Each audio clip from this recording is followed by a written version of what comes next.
This is the New York Police Department's Bomb Squad. Part human, part dog, part robot, all one team. Lethal and indiscriminate.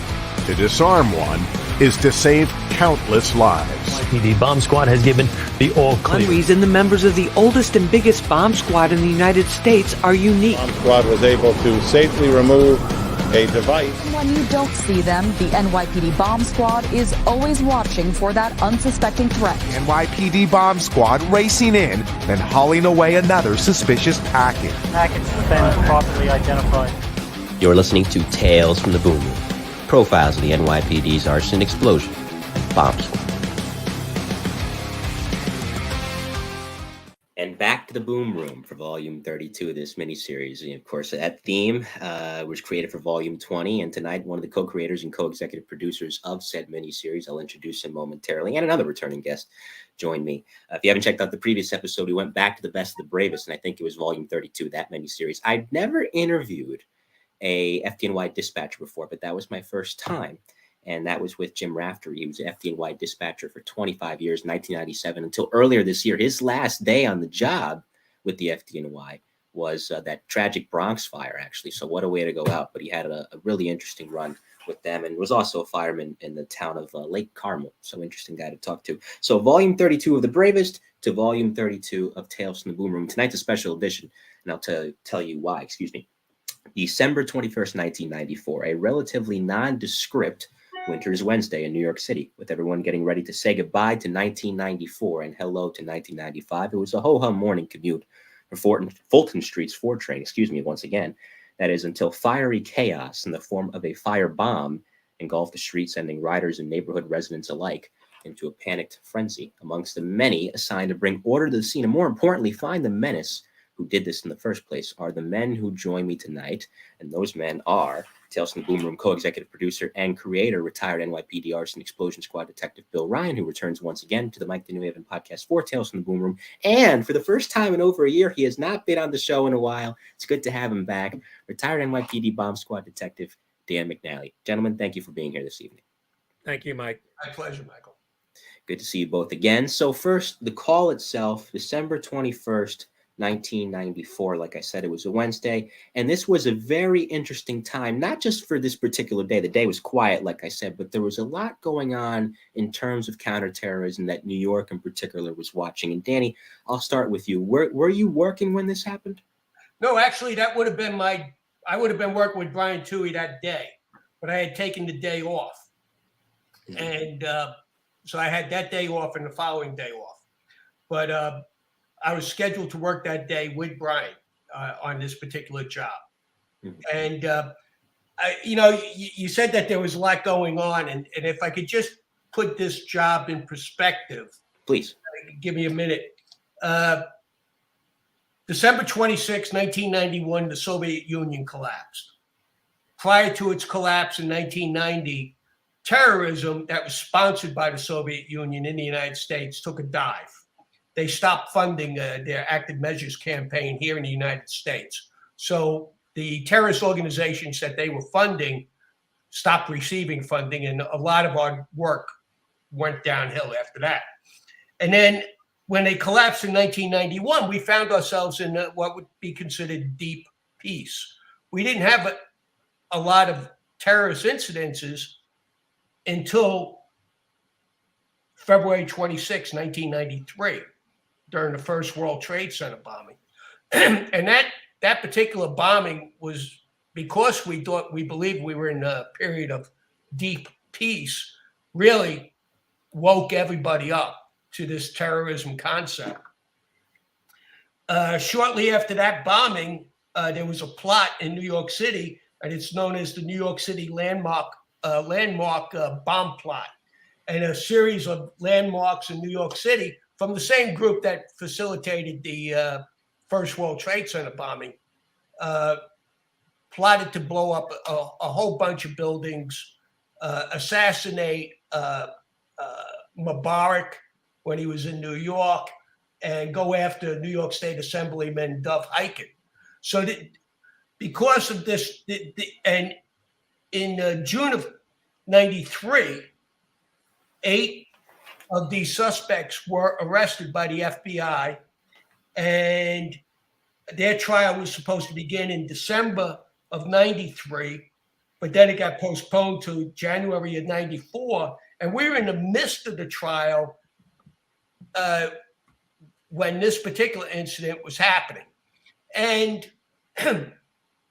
because of the plot and the news coverage of the trial and so close to the first World Trade Center bombing, the New York City bomb squad was conducting counterterrorism operations on every shift. We were visiting sites all over the city that we believed were planning or in the process or part of the plot to bomb these landmarks.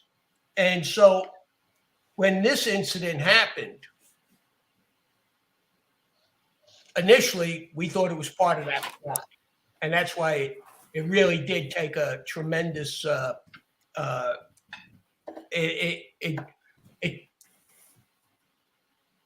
it created a tremendous buzz in the media, this particular thing. And it wasn't until we actually, with Bill Ryan here and the team from Arson and Explosion Investigations determined that it wasn't a terrorist threat. And so just to put it in perspective, this job really captivated the media and the attention of the city of New York and even the nation because of the timing of it. No, of course, and I'll get to Billy in a second, but it's worth noting you mentioned Mubarak. He's referring to those of you that don't know, Hosni Mubarak, a former president of Egypt. And also in 1990, there was the murder of Meir Kahane by the same folks who were later involved in the 1993 World Trade Center bombing, as well as the Day of Terror plot. And that trial is discussed here in the book by Peter Lance, 2003's 1,000 Years for Revenge, a great read for those of you that haven't read it. I highly recommend it. And let's not forget, of course, this time, the main culprit in the 1993 World Trade Center bombing, Ramzi Youssef, is still on the run. This was right before he was caught in the Middle East. I forget exactly where. I think it might have been in Pakistan in January of 1995. So there's a lot of unanswered questions, and that brings Bill Ryan into it. Bill, where were you when this job came over the air? I was working a day tour in the Arson Explosion squad. I was thankfully I wasn't the guy catching that day. Detective Mike Rooney was, but I was there to lend support, and it was Christmas week. We were all worried about getting our Christmas presents shopping, and it's a happy time of the year. And like Dan had said, everybody's on high alert because of all the terrorist activity. But I was in a good head about being Christmas week and getting things like that done. So that's kind of where my head was at the time. And it's worth noting at this time of year, I've covered before for Tales from the Boom Room, and this is a special edition of Tales from the Boom Room, Volume 32. We're revisiting the 1994 Fort Train firebombing, is that September to December is really the busiest time for the bomb squad. There's UNGA. If you have a year like this year, for example, where there's playoff games in the Bronx with the Yankees or in Queens with the Mets, you have to do stadium sweeps for that. There's concerts, there's numerous parades going on, numerous special events going on, and it culminates obviously in Times Square on December 31st. So the bomb squad does not get a rest during this time frame. So I imagine, Danny, during this particular time frame, couple that with what's already happened the year before, as you put in context earlier, and the bomb squad had to be on double overdrive. Yeah, you're absolutely right. During the holidays, especially the Christmas holidays, a lot of people come into the city. There's a lot of traveling and traversing throughout the city. People are shopping. They have bags on them. And a lot of times people forget their bags. They leave them on subways. They leave them on the MTA. They leave them at Grand Central. They leave them in hotel lobbies.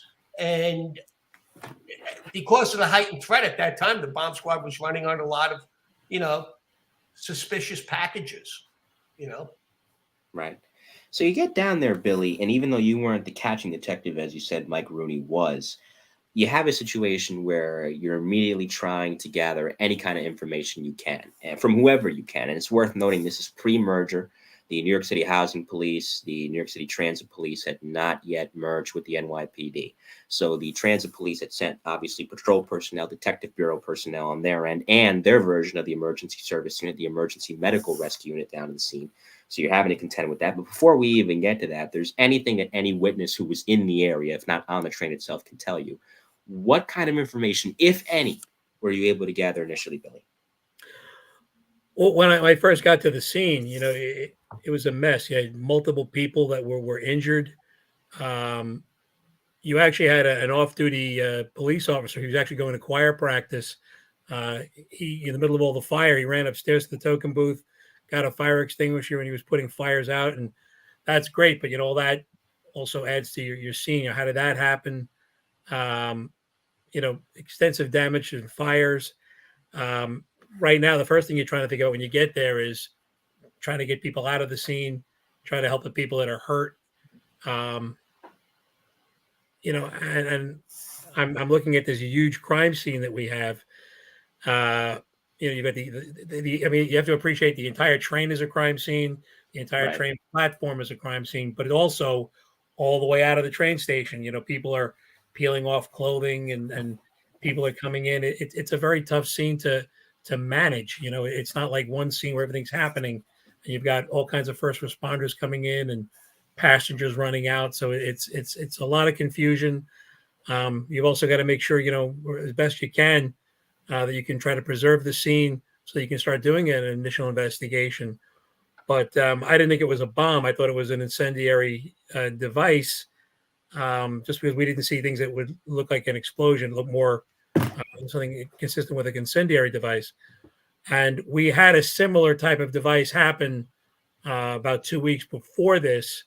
So my mind was, I thought this was, part two of, hopefully it was only going to be 2 parts, but at least the second part of the first incident. And like Dan has said, you don't know if this is part of a larger conspiracy or if this is, homegrown. You just don't know what it is, but it's a crime. You've got some kind of device. This is Tales from the Boom Room, Volume 32, Special Edition, 1994. 4-train firebombing is being broken down tonight by myself, retired NYPD first-grade arson explosion squad detective Billy Ryan, and retired NYPD bomb squad detective Dan McNally. Before I continue, shout out to the audience tuning in tonight. Jay Driscoll, he's always here. Alicia B, and I appreciate that, of course. Ruth Ann Griffin, Joe Maliga, Pete Pranzo, of course, your old boss in street crime, Billy. The Truth, Tommy Fitzgerald, good to see you too, pal. Paulie Perricone says, big time pros tonight, Mike. Good to see you, Paulie.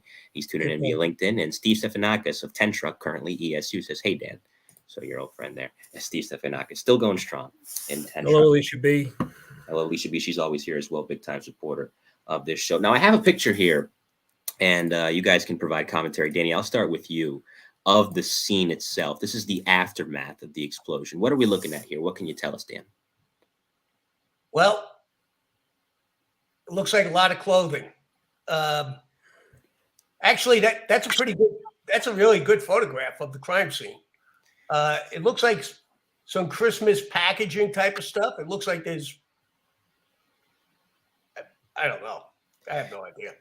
Could this have been where he was sitting when it went off? Yeah, Mike, that's where Leary was seating Okay. with the device. That's what you're looking at. Okay, I think that's from the New York Daily News, the archives section. I have to tell you, that's the first time I actually saw a photograph of this crime scene. Yes, I saw pictures of the train after it had been processed, but not prior. Is this a crime scene photo, or is this a? Yes, this is from the archives of the Daily News, 1994, by somebody that actually was able to get inside the scene before you guys, I guess, commenced your operation and got a photo of this. Wow. It's pretty clear. Yeah, which goes to my point about, trying to maintain a crime scene. You've got people able to get in like that and do that. It's also, if they can do that, they can take something out of a scene or put something into a scene. It was a very tough scene to try to manage. And like I said, the entire train is part of your crime scene, the entire train platform. And because you have, again, Christmas week, how many packages, and just a tough scene to manage. But well, you know what? I want to touch on that because it's interesting. We were talking about it off the air before we started, in that this is underground, and this is not a render safe operation, but it is a post-blast investigation, obviously, and it's underground in a city within a city. I think an estimated 2 million people, at least that's what the number was before the pandemic began a couple of years back, take the New York City subway every single day. And as you were saying, I think it was either you or Dan that brought up a good point. You stop one train, even if it's for a valid reason, a man under job or a fire, anything, a medical emergency, in this case, a fire bombing. It's a valid reason, yes, but it stops the whole system. It backs everything up from train there to train all the way out in the Bronx or Staten Island. And like I said, this was pre-merge. So trying to, before I get to the transit police, Billy, trying to conduct a PBI underground, how much more difficult, if at all, is it to conduct an operation like that in the New York City subway system? Yes, Dan or me? You. Oh, yeah. It's very difficult. Anytime you're doing anything in the subway, it's difficult. And this train station, to give an idea to people that really don't know it, this is the Fulton Street station. This is the station that straddles Brooklyn into Manhattan. So when you plug up that station, it's a main artery. You basically cut all the trains coming in from Brooklyn on that line. You're cutting them off, and to shut that down is difficult. That's also too when here's some things to think about, Mike. Our radios as the New York City Police Department, we're going down there. Radios and our cell phones are completely useless down there. So when I need to get crime scene, when I need to get E-men, when I need to get the bomb squad, and you don't know if they're coming or not. You also assume they're not coming, that you have to call for them. Now you got to run back outside to do this and come back down. You're updating your boss, coming back outside. It just makes it more difficult than when you're in the street, just having less access to electronic communication. And again, that's your radios and your cell phones. So that adds an element of difficulty to it. No, of course. Anything you want to add to that, Dan? Well, yeah, but the bomb squad often gets suspicious packages left on the platforms of subway stations, and depending on the threat level or the time of year or the train station in particular, whether it's underground or it's elevated or something, you have to really you have to work with the transit authority, and so sometimes we shut the line down in both directions. So now you got trains that are not moving through that station in both directions. Sometimes we just have the trains skip the station, do not stop at the station. And at a bare minimum, you have to do that because you can't have people exiting a train, walking into your render safe procedure, Right. So the very least we have to do is have the trains go through the station while we're doing our operation. And again, our job is not to inconvenience the public. Our job is to protect them and enable them to get to work, Of course. And to further the point that Billy mentioned earlier about the chaos of a scene like this, look at the emergency response here in this photo alone. You see the transit police, as I mentioned, the Patrol Bureau Emergency Service Unit, the FDNY, of course, responded to this in numbers. And you see the Emergency Rescue Unit for the transit police all here. Billy, this was the kind of scene you had to work through. It certainly is. And we're used to this. I mean, unfortunately, when you work in a city like New York, you get a lot of big crime scenes. So this is not the first dance you have with this, whether it's a crime like this or it's, a train derailment. This is what we do, but it still, doesn't mitigate the fact that, you've got that kind of a response and that many people and trying to coordinate all that. And again, as you pointed out before, this was pre-merger. So we're not all able to talk to each other. We're not able to all communicate with each other. And, one of the things that always comes down is, who's really in charge? Is this the transit authority's job? Is it the PD's job? And if so, who's making that call? And Bill Bratton had only recently become the police commissioner, and he had just come from being the guy for transit. And, I think he was pushing to have, his old guys running this. And there was some spirited debate about who had it. It's a good way to put it. And that's the politest way I'll put it. But ultimately, the transit police end up keeping the authority. There were arguments right away. Like the first one for me was that to Dan's point, you've got this train that's stopped now, and it's been stopped for a while, and it's blocking up everything. Certainly, everything coming into Manhattan. And I'm sitting there with the transit brass saying, hey, to me, I hear your point. We got to get the trains going, but this is a huge crime scene. And if you take the train out of the train station, you're radically altering our crime scene. And, we haven't had a chance to go through the whole place yet. I'm trying to talk about secondary devices, evidence being lost as the train pulls out, safety issues. And, I basically, the compromise they gave me, not that it was much of a compromise and not that I was in a position to do anything but state my point, but they put a transit cop on the train and they took the train out to another lot. And that's where it had to get processed.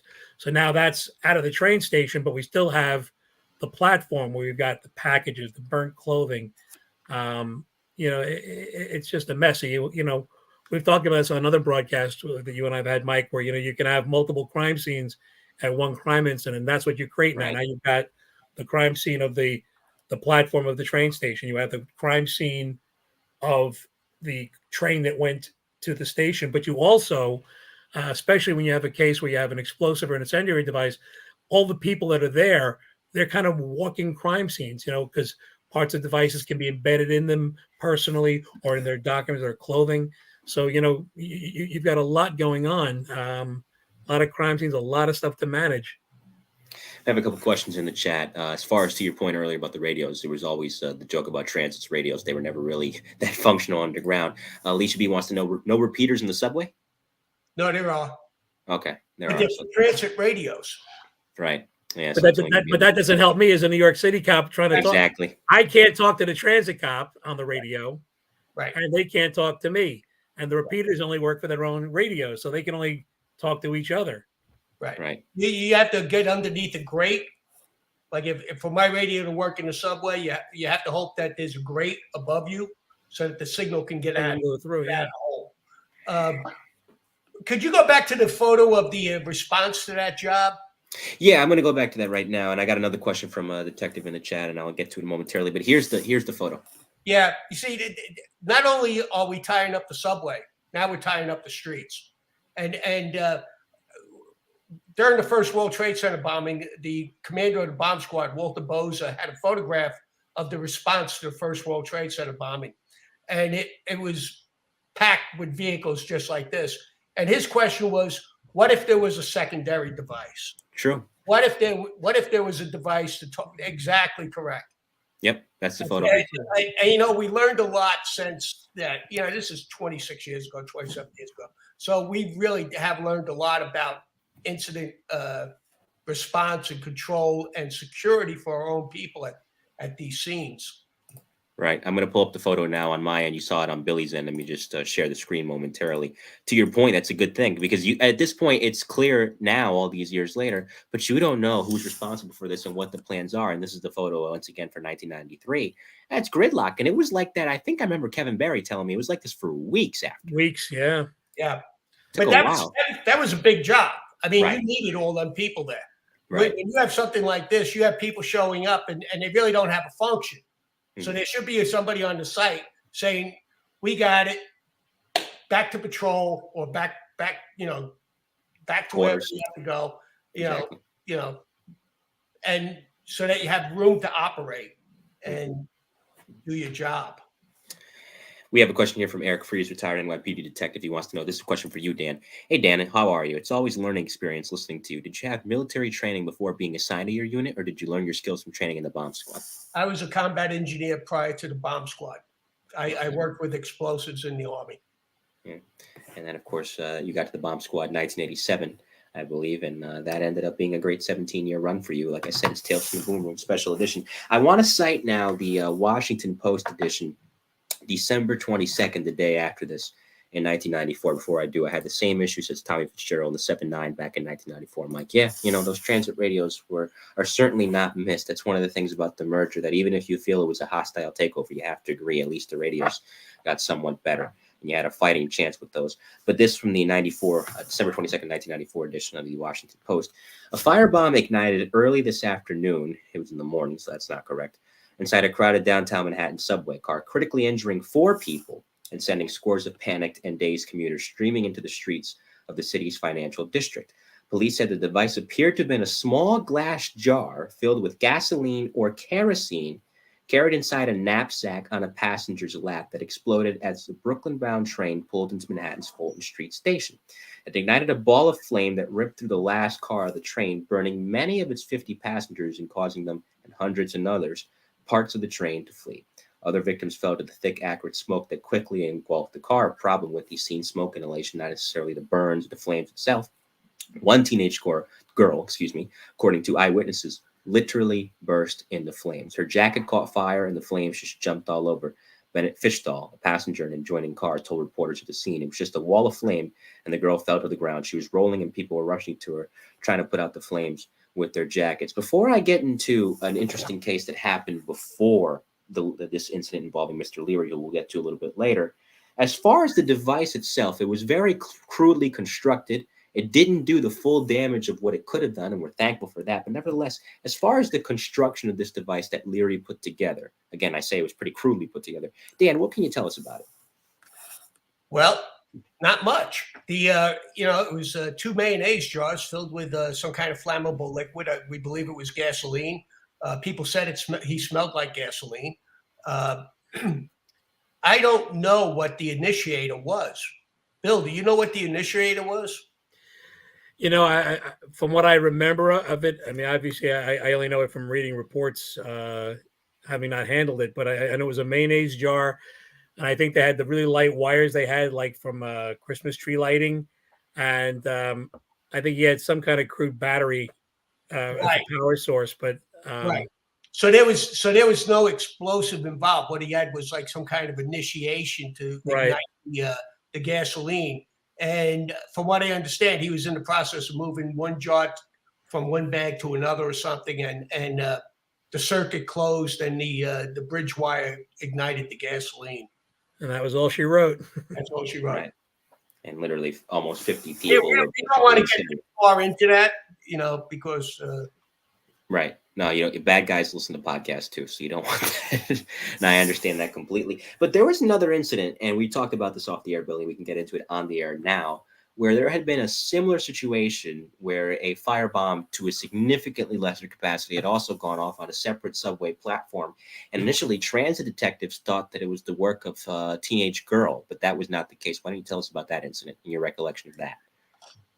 Yeah, there was. I'm trying to remember exactly where the train station was. I remember it was in Manhattan, but it wasn't the same train station that we just been speaking about. Right. They found some kind of a device that I think it was even in a backpack. I think the last person they saw touching it was some young lady from school, and I think she's probably the last person to touch it, or maybe she's the one that knocked it over. And, it created a case, and for whatever reason, I don't know what the reason is, the transit detectives kept the case instead of the A&E guys. And, we knew what it was, but we always believed that was Leary's first dry run, or maybe that was the day he was going to do it, or maybe that was just him taking it out to see what would happen if he was going to be stopped when he got on the train with it. I always look at that as his dry run for, his big day. Because you remember, this is all ultimately about Leary trying to shake the city down for money.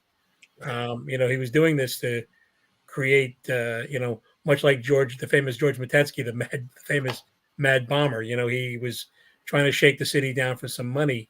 He'd been recently unemployed in the financial business. And,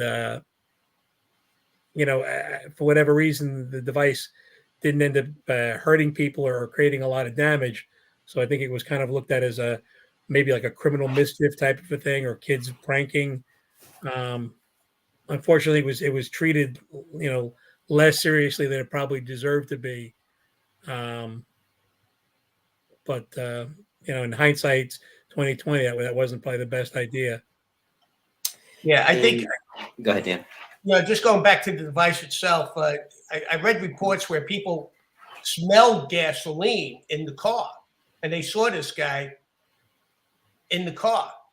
So I'm thinking that he had a leak And that because the amount of damage that was caused by this, obviously, the vapors ignited, and so he probably had like a leaky container, and he was trying to move one to another or into a plastic bag or something or other, and it went off.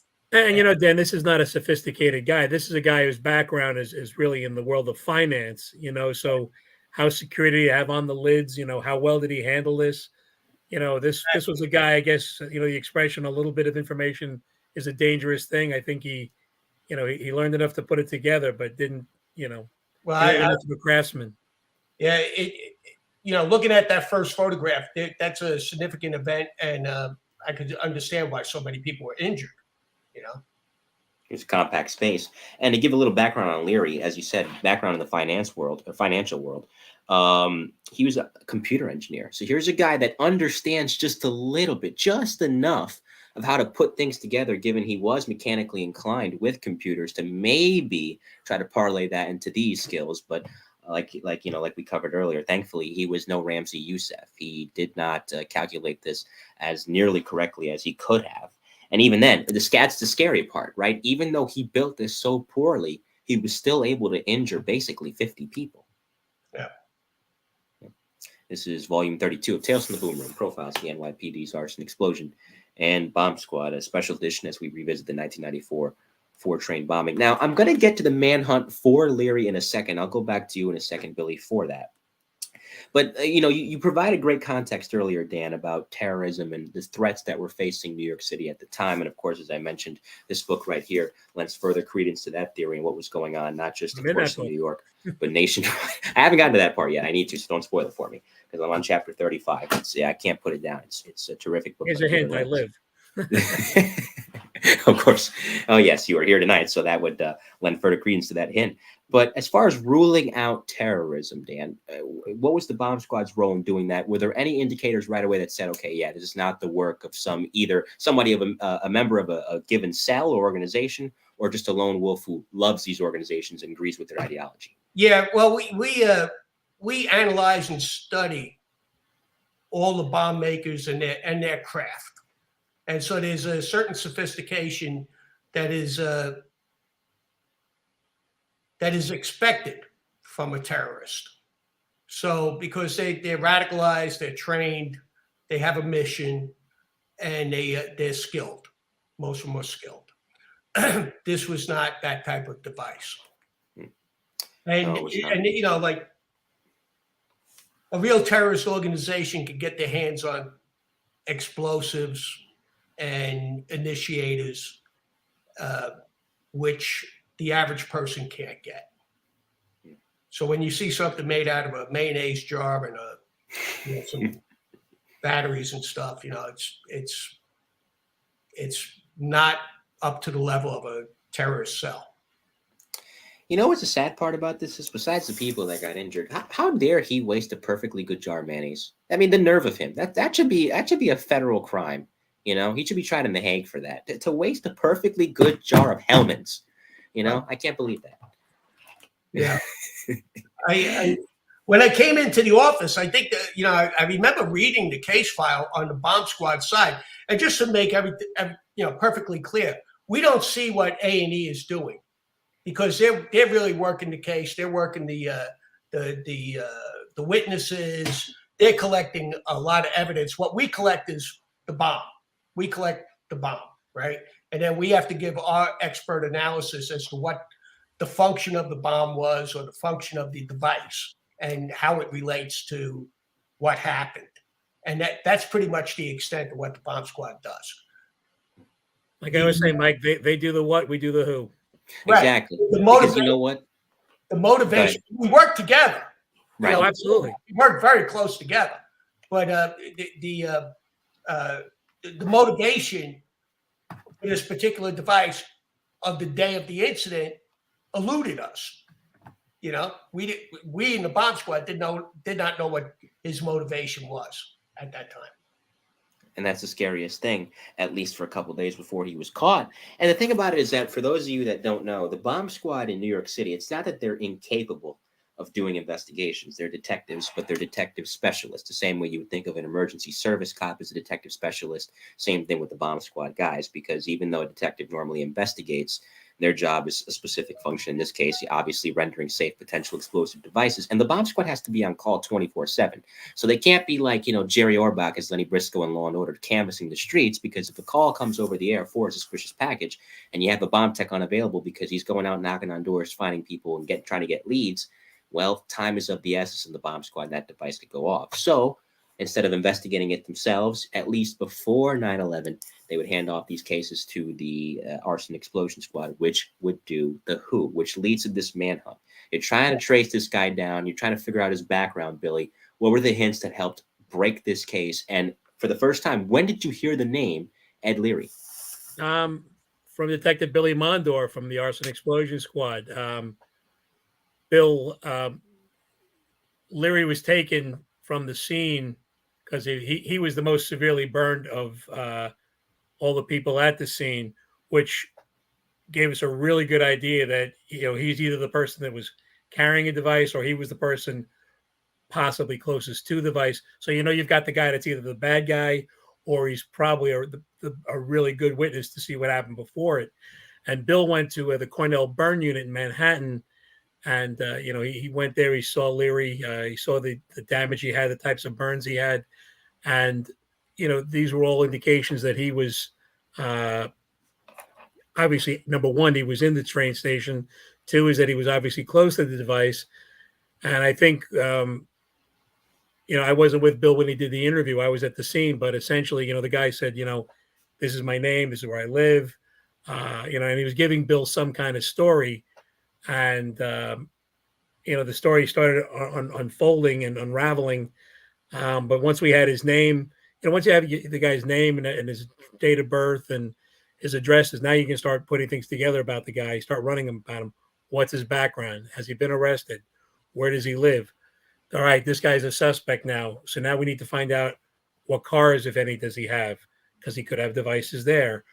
What houses does he have or apartments does he have? We may have to search those for the device. And that was part of it. We ended up, because the train station right before this was in Brooklyn, we were scouring Brooklyn looking for the car. I forget what car he had, but when we ran a computer check, we knew he had a car. And eventually a police officer in the 84th precinct was writing summonses on the car and actually got Leary's plate. And from that, we had the bomb squad go and search the car. And we believe that he took the incendiary device and transported it to the train station in that car, and then got into the train station. And I don't think he intended to set it off. I think he mishandled it, like Dan said. But that's the first time we heard Leary. Then, of course, we find out he has a house in Scotch Plains, New Jersey. We also find out he has a co-op in the area of Grand Army Plaza in Brooklyn. So we're like, okay, now we got to get search warrants because we want to see what's in the homes. I don't think the bomb squad went right to the car and did that search. I forget which text did it, but they tossed that car. And I think we got some evidence from that. I think maybe even traces of the flammable liquid. But it wasn't until later in the night we got the warrant where we started pulling up things from the house in Scotch Plains and the Brooklyn address that we started getting more and more evidence and finding other components. And ultimately, all these things started unraveling, showing what he did. And I think with the Scotch Plains address, that's where they found the evidence of him trying to shake the city down for money. And again, that took a while to completely unravel. But, so we got the fact that he was the bomber, he had the devices, and we worked out the motivation as we were going along. Sometimes why the guy killed, who killed the guy, but his motivation. So you have to try to put it all together. And through that investigation, and again, it was A&E, it was Transit Major Case. You had, our partners in the Federal Bureau of Alcohol, Tobacco, and Firearms all doing these work, and of course, with our partners in the bomb squad working on the evidence. But it's a lot of work. It went on a long time. Another question here in the chat from Joe Maliga. Go ahead. you pretty much had this case wrapped up with like what, a day, 2 days? Yeah. He was caught that day, and I think it was a matter of we everybody felt good that we had the right guy. It was to get the totality of him shaking things down. But I mean, I don't think the week went where we didn't have most of it put together. It was just ironing out the details. But yourself, right away, as long as you've the city hall and the public, they want to hear you got the guy. He's locked up. He's not going to do anything else. He's not an additional threat. It's been neutralized. Not part of a terrorist cell. Right. And again, this is Christmas week. I mean, like very impressive police work, I have to say. Really. Yeah, a lot of great guys did a lot of great work. It was right. And you're absolutely right. The holidays is always considered a terrorist threat season, a dangerous season for New Yorkers. And yeah, absolutely. There's a question in the chat, and then I'll get to another. I believe it's the Washington Post. Yeah, it is the Washington Post from 1994 as well. And Joe Maliga says, did he have other stuff at his house for more targets? Thanks for your question, Joe. He did have other. When we went to the house, and I don't want to get. I myself and Mondor and the transit detective did the search of the co-op in Brooklyn down by Grand Army Plaza. So I can tell you that, we found a lot of mayonnaise jars, a lot of the same type of wires, things that we feel, not getting too fact specific about it, things that we feel he was probably going to use as components to make additional devices, but there weren't any in some stage of being put together. But I mean, it's a type of a crude device, and Dan has spoken openly about it. Where it wasn't really something that you needed to put a lot of work in to make this happen. Your mayonnaise jar, gasoline, put the wires in. It doesn't take that long to put it together. But there were things like that in the house. So those are the kind of things we took out of the apartment in Grand Army Plaza. I think it was his house in Scotch Plains, which I didn't do the search for, but I think that's where they pulled up things like his computers, and that's where they found a lot of the evidence specifically about the threats he had made to the city and trying to shake him down. So you had to, again, we talked about multiple crime scenes. That's why each of the crime scenes gave you a little something different, another piece of the puzzle to put together. And, we in A&E, we're also, through our friends and our partners in the Federal Bureau of Alcohol, Tobacco, and Firearms, we have deputy marshal status. So we get warrants in New York and we go with them into New Jersey, even though it's not our primary jurisdiction, and we can actually take police action and do that kind of work. So it's, I hope that answered your question. I think it does. Dan, even if you're not on a team with Tex, and I believe if I have this correct, I mentioned Brian Toohey earlier, as Paul Yerko and Rich Teamsma, who were new, they had just come over from emergency service into the bomb squad the year prior, 1993. And your old partner and late friend, Claude Richards, who was Brian Toohey's partner at the time, I believe, had this case. So even if you're not on the initial team that has this, as you said, it was your day off, there naturally are discussions in the squad room. Maybe you go down to the scene and you take a look to assist the team of techs that initially had it. Without getting into the specifics and being too fact specific, of course, as Bill highlighted just now, what were the discussions like over at the bomb squad office after this job? Well, one team, one incident. That's the way it goes. Unless it's a really big incident that requires a bomb squad search of the premise. All right, then we would bring more guys in. But this was only one incident. In a city of 8 million, there could be another one. So you don't want to tie up two teams on one device. On a day tour, we will have two teams working. And the first day tour is the first team out the door on the first incident. The second team will provide backup, but they are in reserve for another device, just in case this was one of two or one of three or one of four. Yeah. If it's really big, we start bringing in the evening tour early, and we start bringing guys in. Kind of like what happened a few years later with the letter bombs at the UN in 1997. Absolutely. Serge that produced 4 bombs. If you want to go check out a previous volume of Tales from the Boom Room, that was me. Don Sadawi, who has the record for the second longest show in the history of this podcast at 3 hours and 11 minutes. And Was it that long? Yes, it was. That was the first interview I did with them. Then Patty Pogan from Emergency Service broke it at 3 hours and 12 minutes. My ears are still bleeding, but, in a good way, because there's a lot of good stories. So good to cover that case previously with Don and the aforementioned Paul Yerkeau and Rich Teamsma. I believe, before I get to that, actually, let me just read this from the Washington Post once again. It's December 23rd, 1994. When New York police searched Edward Leary's car this morning, on the day after the New Jersey man allegedly set off a firebomb inside a crowded Lower Manhattan subway car, they found 12 pages of meticulous notes. On one page, Leary apparently had written a shorthand version of what was to be his grand strategy over the next few months. Place bombs in subway, quote, create fear, contact media, make demands, call police, and FBI, end quote. Leary, 49, a fired computer expert with a history of troubled behavior, did not evidently intend to set just one firebomb. According to police sources, he intended to mount an extensive bombing campaign, hitting one station after another as part of a bizarre scheme to extort money from the New York City Transit Authority. This had nothing to do with terrorism or external forces. Quoting, of course, the late Manhattan District Attorney Robert M. Morgenthau, the actions were for a personal motive, which was extortion, end quote. And it is bizarre, as the news article says, to try to get money this way out of the transit authority or really anybody. But you hit on something that's odd. He says he needs money, yet he can afford a secondary home in Brooklyn, which is no easy place to live financially, as you know, Billy. And that's an expensive neighborhood. Exactly. And then he has the house in Scotch Plains, which I imagine must be pretty That's upscale. an expensive neighborhood. So he didn't need money. What was the point of this? Well, he probably did need money because he had an expensive lifestyle. Big overhead. And he lost his job. Right. That's why I'm not a detective. See, he couldn't afford to pay for any of this stuff hold on anymore. to what he had. And I think his wife was in the apartment, right? Wasn't she in the apartment? He had a wife who was working in.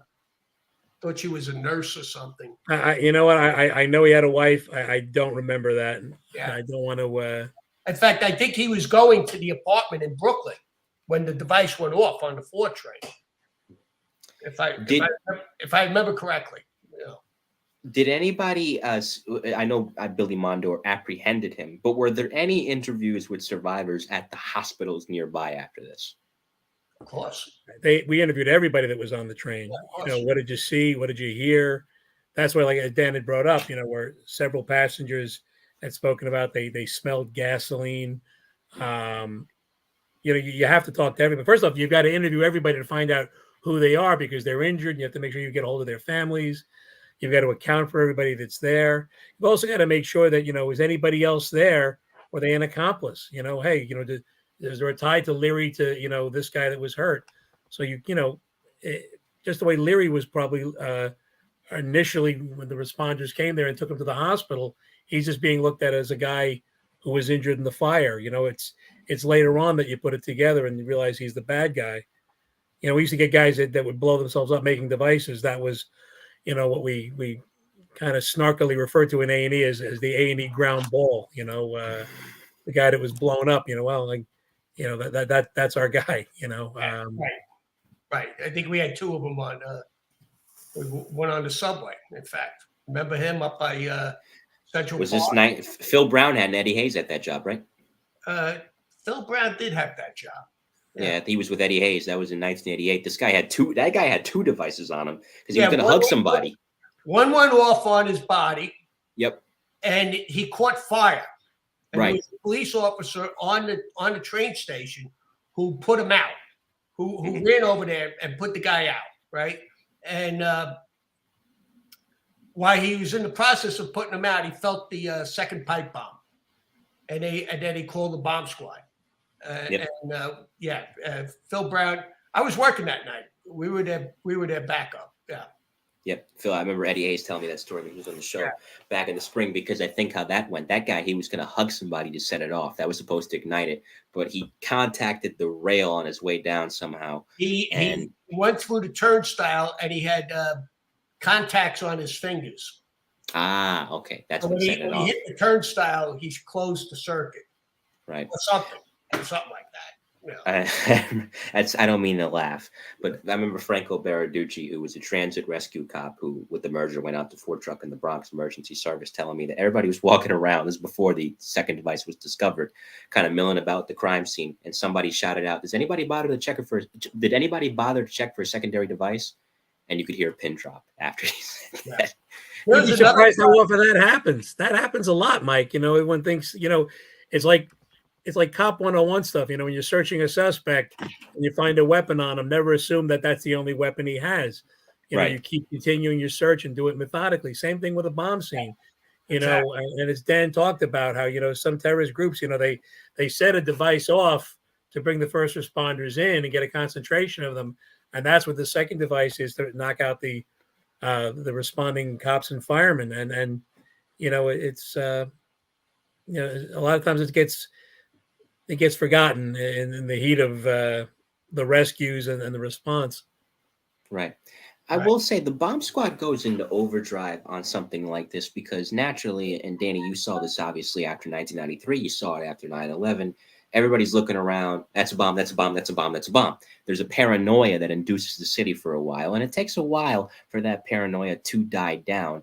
So you have a job like this. Naturally, there's a lot of kooks in New York City. It's a city of 8 million. There's bound to be a few, some kookier than others. And nobody more kooky than Eddie Leary, as we've been talking about tonight. So tell me about the amount of jobs that had to be answered, and if there was a significant uptick, which I imagine there was, after this incident.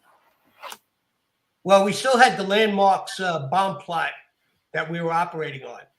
And the 2 days after that, again, I had taken the day off. But when I went back to work, I had to visit five locations in Manhattan as part of that one process, that one bomb plot. The bomb squad on every tour had to respond to certain locations in Manhattan. This is part of a counterterrorism operation, and to do a rapid search or assess the situation at those locations. And we were doing that on every tour. So when you had something like the First World Trade Center bombing, and hey, if you see something, say something. Well, a lot of people were saying stuff. So we do run, and that's our job. I mean, that's our job to do that. Run on every threat. And as you guys did during that time frame. Wasn't an easy time, obviously, with so much going on. I've often said, anybody, and this goes for A&E too, anybody that was working in those two units during the 90s, I feel like you guys were in the eye of the storm because, there was the 70s and the 80s with a lot of the radical domestic groups, but the 90s was the shift to a different kind of enemy. You guys were there watching that unfold in real time, man. And even if this wasn't related to that, it was another incident that changed the game. I mean, look at the attack that happened back in April. That was a shooting and smoke bomb type attack. So it was a combination of two weapons that Frank James used. But the first thing everybody thought of when that happened in Brooklyn, I believe, was this incident in 1994. Yeah. It was. And, it's funny. My brother's office is right above where that train station is. He couldn't get into work that day. I can tell you that when I saw it I was watching it on television. Man, that's the flashbacks I was having to Leary when it happened. And, again, you're told these train stations have cameras. The cameras don't work. It's, certain lessons we've learned as investigators and certain things as a municipality New York really hasn't learned yet. And I'm, hopefully they'll address it a little bit better. The city is basically the subway is the blood of the city. You have to have that system up and running. And if people don't feel safe and want to patronize it, your city's going to partially shut down. That's exactly correct. Bill really hit the subway is the bloodlines of the city. It is the way people get to and from work and leisure and everything else. And when the subways aren't running, the city really does shut down. Yeah, of course. Well, look at that job in 1997 where the two guys from Hamas wanted to hit the Atlantic Avenue subway, and they almost did, and they would have caused catastrophic damage on that particular train. I think it was not the 7 line, but it was one of the lines that was running at the peak of the morning commute. back to Leary. For context, Edward Leary was tried. His trial was relatively slammed shut. I feel bad for the defense lawyer that took on that case on behalf of Mr. Leary, because he was really, or she was, wasting their time. But it said the man arrested for a firebombing a New York City subway train planned a series of bombings to extort huge sums of money, as we covered tonight from the city's transit authority, said law enforcement sources. And he was later convicted in 1996, March of 1996 to be exact, after the jury rejected the notion that the drug Prozac led him to commit the crimes. He was on antidepressants, and he said that drove him crazy enough to want to do something like this. Edward Leary, 50, sat motionless. Well, he's 50 years old at the time. He's in his late 70s now. Sat motionless. I can't speak today, Jesus, as the verdicts were read. He was found guilty of 2 counts of attempted murder, only 2, 14 counts of first-degree assault, and 2 counts of criminal possession of a weapon. He faces a possible prison sentence of 35 to either 105 years. He ended up getting 96 years, and he has to serve at least 31 and a half of that before he's eligible for parole. He served about 29, so he'll be eligible for parole, well, I guess either 2025 or 2026, at which that point I think he'll be 80 years old. At least 80 years old. So in a situation like this, he's put away relatively quickly. And Danny, real quick before I get back to you, Billy, I know the bomb squad has the office downstairs at the 6th precinct where a lot of these evidence pieces from old cases are gathered. Joe Patowski culled a lot of that and curated it, as did Danny Richards. And it's a great archive for the bomb squad, especially the newer guys coming into the unit to go through. Did you guys get any of the pieces from the Leary case after everything was said and done as a way to archive that for future bomb techs? No, okay. Absolutely not. Okay. Yeah, and the stuff that we did have in our archives was more like mock-ups of devices that we investigated. We had some things from the Wall Street bombing of 1920, but we kept we try to keep all our case files, and sometimes we're required to make a mock-up of the device for presentation during a court proceeding, so we keep them. We'll keep them, but the actual evidence has to. I don't know what happens to the evidence. I'll tell you the truth after the case. It'd be a good thing to find out. Billy, as far as this was concerned, you know his motive. You have him in custody, but there's still the question of what else can happen, because now there's the copycat scenario. Somebody looks at what Leary did, and there's 2 things that can happen here. It's either because there's psychopaths in the world, unfortunately. It's like, I want to try that, A, or B, the trained terrorist, the trained bomb maker can look at that and say, if that idiot can cause that much damage with a device like that was in a mayonnaise jar, for crying out loud, imagine what somebody who actually knows what he's doing, can do. So you have that scenario. Was there any possible intel, or at least were you guys in A&E on the lookout for potential copycats? You always look out for the copycats. Unfortunately, maybe the guys in the intel unit were tracking it down, but unfortunately, how you end up finding these things is another device comes. How do you track that down? Tracking people that have mayonnaise jars. I mean, when you're making something that is this simple or crude of component, something you can make, in a shop class or something out of your garage. It's really tough to do that. And I don't think.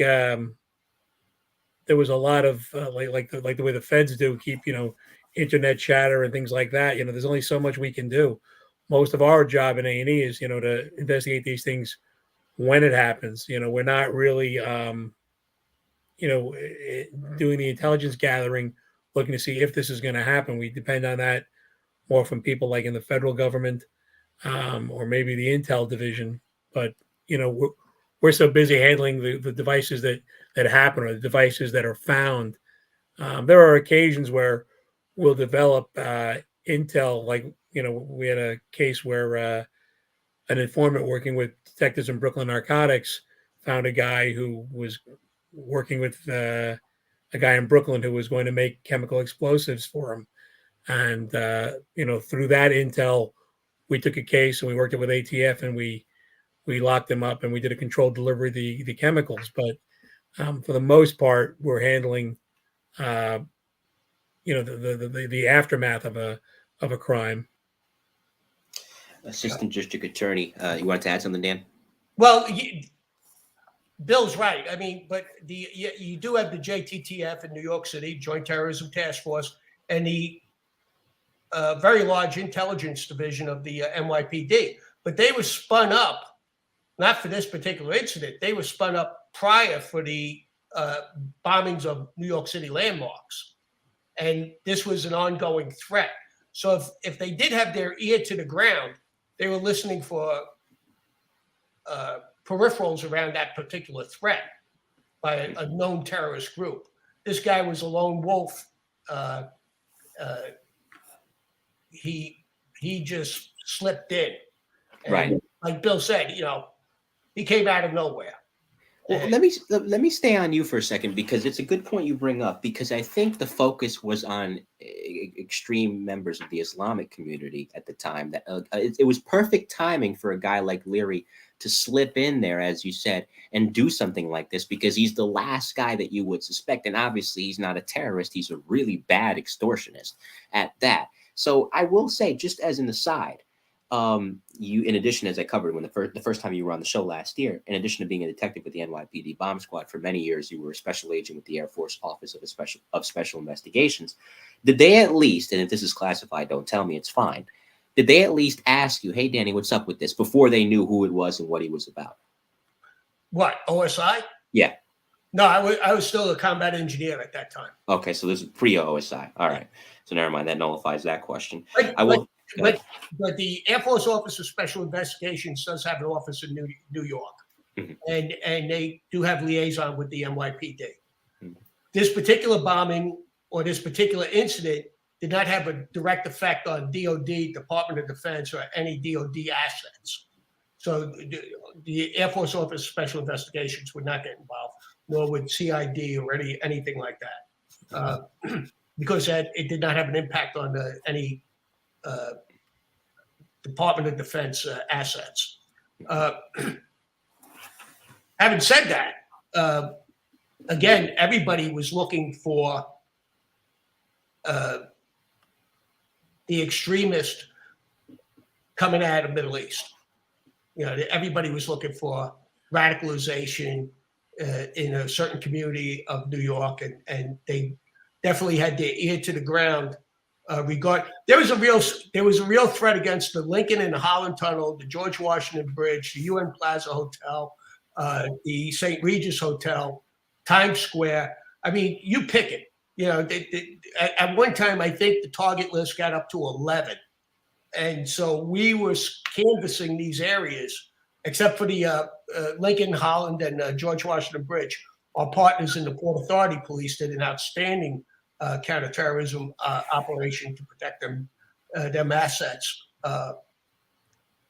Absolutely outstanding. But that's what we were looking for. This guy just came in out of the blue. Of course. I will say, and there's another question from retired NYPD Detective Eric Fries in there in the chat. I'll get to in a second, Eric, a couple of really good questions. Assistant District Attorney Peter Casolaro said Leary was angry about being fired, to your point earlier, Billy, about the finances and not being able to afford that lifestyle. And you too, Dan. $87,000 a year. Not too bad for 1994.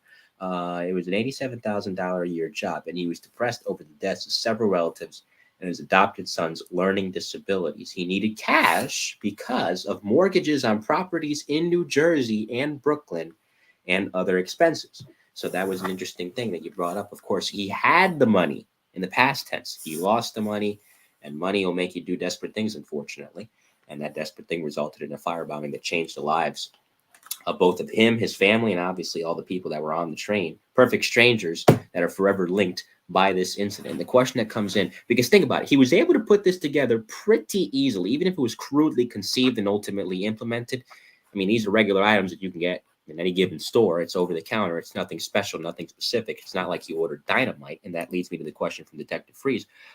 He says, are certain suspicious items in stores, eyeballed by the stores, if excessive amounts are purchased? And his secondary question is, have any locations ever notified you guys, about suspicious purchases? Billy, I'll start with you.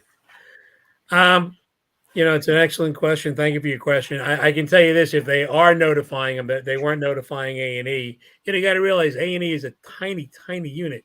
You've got 12 guys that cover the entire 5 boroughs. So if you're going to get a call like that, how many guys even in the department don't even know A&E exists? So the chances that A&E is going to get a lead like that probably isn't that great. They'll probably pass it on to the local precinct. But to answer your question about our stores tracking these things, I really don't see that. I mean, there are certain products that are regulated that they have to, like if you're selling things like black powder, ammunition, things like that, they kind of get tracked. But for the most part, it probably isn't being tracked. Like even the guy I mentioned before with Brooklyn, who was making that chemical explosive, he owned a business where he legitimately had the licenses to get it, and he was ordering, these large drums of the chemicals. Nothing, because he uses it in his regular course of doing business. It didn't set off any bells and whistles. So it's really not something that that certainly I can give you any cases that have happened, and I just don't think most of these clerks in stores are paying that kind of attention. Dan? Yeah, well, in New York City, it's impossible to buy explosives without a license. It's absolutely impossible.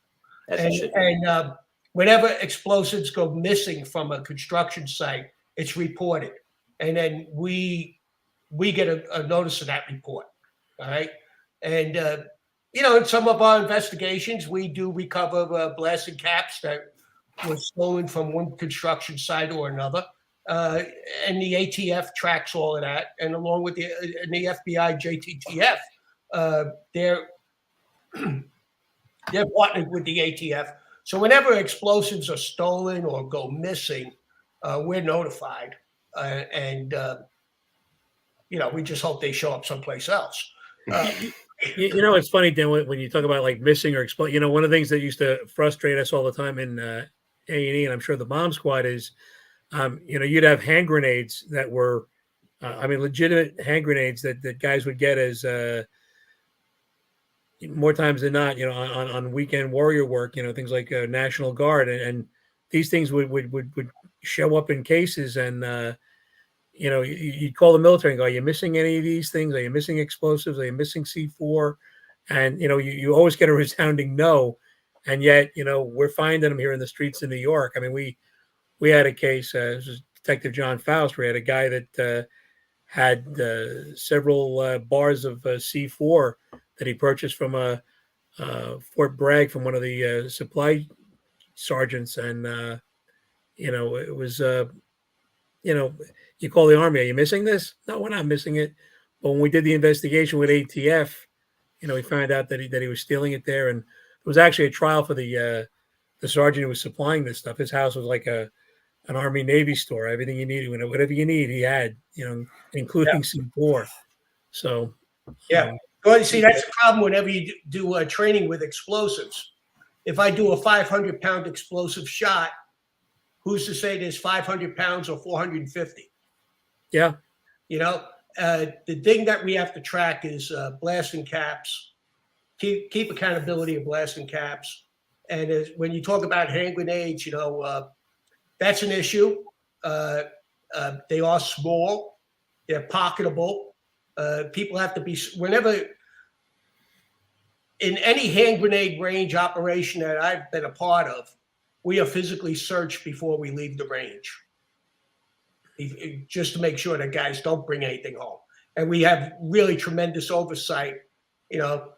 50 hand grenades are going to be used in training. We have to have 50 pins, 50 spools, and we have to count 50 explosions, and that's the way it's supposed to go. But whenever you're talking about explosives, there's almost no way for me to determine whether that was a 500-pound shot or a 450-pound shot. So, you really do have to search your personnel before they come off the range. To bring it home momentarily, I go back to the human toll of Leary. This is by late afternoon, and this is from the New York Daily News of 1994. By late afternoon, the intact subway train still sat on the tracks at Fulton Station, its benches and walls charred. Burned clothing was strewn across the subway platform. Nearby was a crushed bouquet of yellow flowers and a child's stuffed toy. So even if it's terrorism, or even if it's not, you see the impact that this has on people. So it was great work by all involved to get this guy, and he's in the middle of a 96-year sentence, and something tells me he won't be getting out, and that's a good thing. So I'll bring it home with this, and I'll start with you, Billy. 28 years since this job. It's going to be 28 years next month. It's now I feel even older. December 21st, 1994, and a lot has happened since then. Just 4 months after this was the Oklahoma City bombing, TWA Flight 800, the letter bombs, I should say, the Brooklyn job, of course, involving Hamas, and of course you have 9/11 in 2001.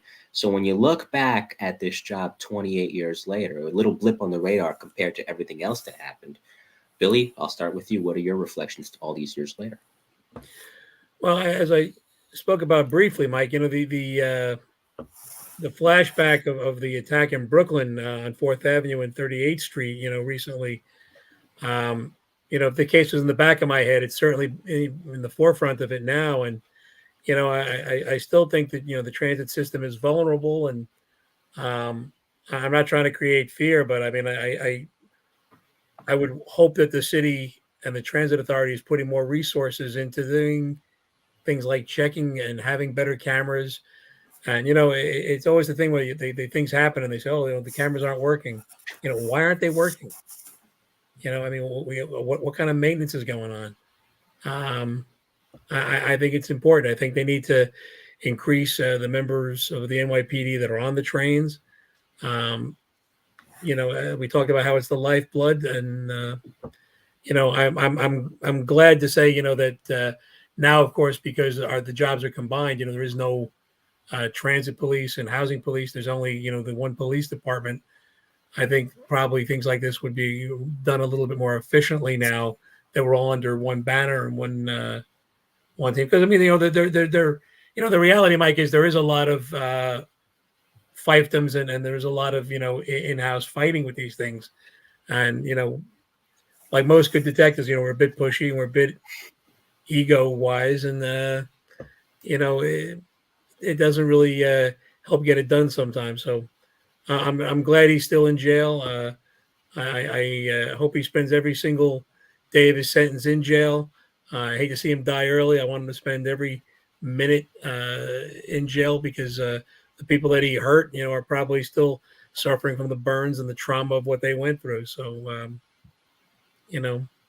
I hope he enjoys his stay in the state. Dan? Well, as always, I'm always impressed with the investigative abilities of our arson and explosion squad. They, Billy says, we push. Yeah, they do. And they come to the truth a lot faster than any other unit I've ever worked with. And that's really the definition of an investigation. Find out the truth, Yeah. And they do a great job at it. Thank you, my friend. I appreciate that. You guys do an amazing job as well. Yeah, well, thank you.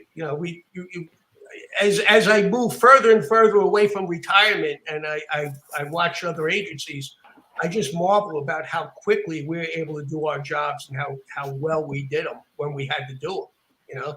And I have a great regard for the detective division and a lot of units in there. The other thing I want to say is, like, in preparation for this podcast, I read the Daily News article by Al Leary? Al Baker. So Al Baker and a team of almost 15 reporters from the Daily News descended upon this crime scene, and they were able to publish a 16-page spread on this particular incident. And you know what we're missing today? We're missing them investigative reporters, because they also help with these investigations. And if I could bring up one book, you talked about the first World Trade Center bombing. A reporter by the name of Jim Dwyer, along with Deidre Murphy and a couple of other reporters from New York, wrote a book called 2 Seconds Under the World. Terror Comes to America, the Conspiracy Behind the World Trade Center Bombing. That book came out in August of 1997. Having worked the first World Trade Center bombing, I did not know about the entire investigation that the FBI was running until I read Dwyer's book. So, you know, I my hat's off to a lot of great investigators and investigative reporters who actually go out there and do the job and tell our story. You know. Yeah, that's a very informative book. I've got it here somewhere, but I need to get it.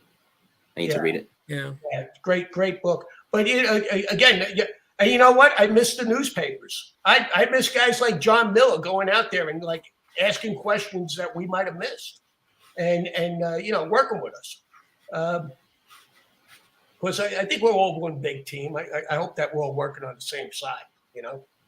Yeah, no, and there was something that John Miller said to me last year. If you remember in the 100th episode when he was a guest for, he's like, you know, law enforcement should never have to ask media to be their personal arm, nor vice versa. But he did say when you put, you know, their collective forces together to do something good, there's a lot of things that could come out of that can not only help the police department or help a given newspaper or given television outlet, it could help society by extension. And you saw that there with Mr. Baker, who's dad, by the way, has been a guest in the show, legend of the NYPD Emergency Service Unit, retired lieutenant out of the unit, Al Baker Sr. You saw that there with his spread. And of course, I think now John's back on TV, so that's good. I think the only one I can really think of, or a couple that I can think of that are really great investigative reporters, to give them their due credit, Mary Murphy on Pix 11, who's been around forever. Yeah, and John Dienst on John Dienst on Channel 4 does a heck of a job in his own right. And I think I'll close with this. This job, because I wasn't around for it. I wasn't quite on the planet yet. Were you even alive yet? God. No, this was December 94. I didn't get here until February 2000. So this was a little bit before my time. But as a history buff, this was the last big job of that bygone era of New York City. Like you said, the housing police is not around anymore. The transit police is not around anymore. Had this job happened 4 or 5 months later, not that we would have wanted it to happen in the first place, like you said, Billy, it would have been an entirely different investigation because everything would have been done under one banner. So I think that was kind of the last hurrah, if you will, for that era of 3 separate agencies. But it's interesting to see how far the city has come since then, and also how far the job has come since then. So I want to thank you both for being guests on tonight for this special edition of Tales from the Boom Room. Don't sign off. We'll say our goodbyes off the air. We'll spitball in the back for a little bit, then we'll go our separate ways. Billy, I know you have a Ryan Investigative Group. I linked that in the description of the video. But besides that, and I'll give the floor to Dan momentarily, anything, Billy, first that you want to give a shout out to, or anyone? Oh, I just want to say hello to some of the fans. I can't see the chat, but I know we also got Pete and Rochelle Apranzo out there, and Alicia B. And thank you, everybody, for tuning in tonight. Like and share. And, you know, it's always a pleasure to come out here, Mike. I think it's great that you keep these stories alive and help to archive them. So thank you for your work in that regard. And Dan, always the pleasure. Same here. Always good to see you, Bill. My pleasure. All right, fellas. Well, this has been a great show. Alicia B says February 2000 MC. Now you're making me feel old as dirt. So sorry about that, Alicia. You. All right, so this is, like I said, gentlemen, stick around. We'll say goodbye off the air. So coming up next on the Mike the New Haven podcast, this is a fellow that both of you worked with. He came as a sergeant into the bomb squad. He was also the anti-crime unit in the 6th Precinct. Tony Biondelillo will be here Friday for volume 33. Very good man. Excellent fellow. Great guy. His son's in the bomb squad right now, actually, Junior. So Tony Sr. will be on the show this Friday for what should be an interesting Tales from the Boom Room with him. In the meantime, this has been a special edition of Volume 32, looking back at the 1994 4-train firebombing of Tales from the Boom Room. And on behalf of retired NYPD Arson Explosion Detective Bill Ryan and NYPD Bomb Squad Detective Dan McNally, I am Mike Colón. We will see you next time. And since they're playing the Islanders tonight, let's go Rangers. Take care, everybody. See you Friday. Thank you.